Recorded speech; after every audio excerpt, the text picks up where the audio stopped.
لمحہ لمحہ پگھلا ہوں فکر کی حرارت میں، تب کھلا ہے فن مجھ پر جا کر اتنے سالوں میں۔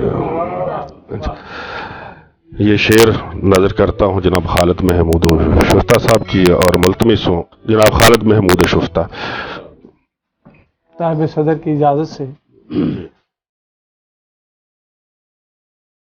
پرندے دعاؤں کے بھیجے فلک پر،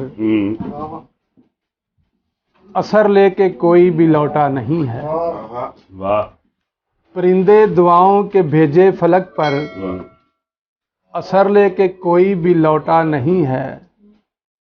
کسی کے لیے وہ ہوا کی طرح تھا، بچھڑ جانے والے نے سوچا نہیں۔ بہت اچھا، بہت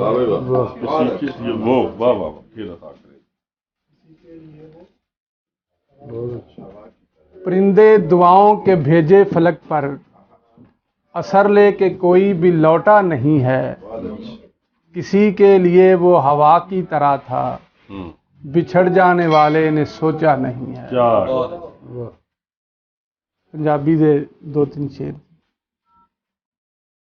ہو جانا سی کپ ہنیرا اکھاں وچ، ہو جانا سی کپ ہنیرا اکھاں وچ، جے نہ ہوندا مکھڑا تیرا اکھاں وچ۔ واہ جی واہ، واہ واہ واہ! ہو جانا سی کپ ہنیرا اکھاں وچ، جے نہ ہوندا مکھڑا تیرا اکھاں وچ۔ واہ! لوں لوں وچوں چانن کر کر پینا سی، آہا! لوں لوں وچوں چانن کر کر پینا سی، رہ جاندا جے چٹ سویرا اکھاں وچ۔ واہ! چڑی وچاری گھر دا رستہ بھلدی نہ، آہا!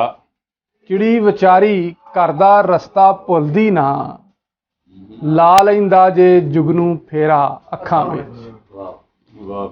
واہ جی واہ! تے ایک چھوٹی جی غزل جی بس۔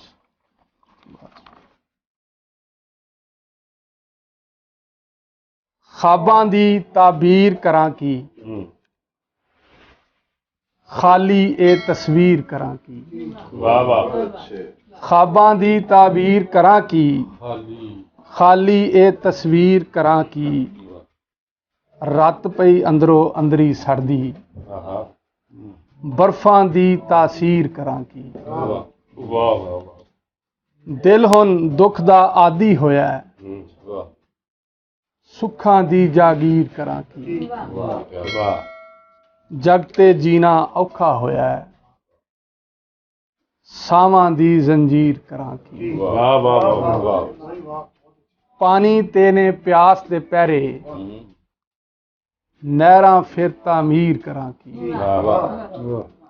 حق دی خاطر کھل کھچوائی، حق دی خاطر کھل کھچوائی، پنڈا لیرو لیر کراں کی۔ آشفتہ دے نال جے تو نہیں، صحبا سسی ہیر کراں کی۔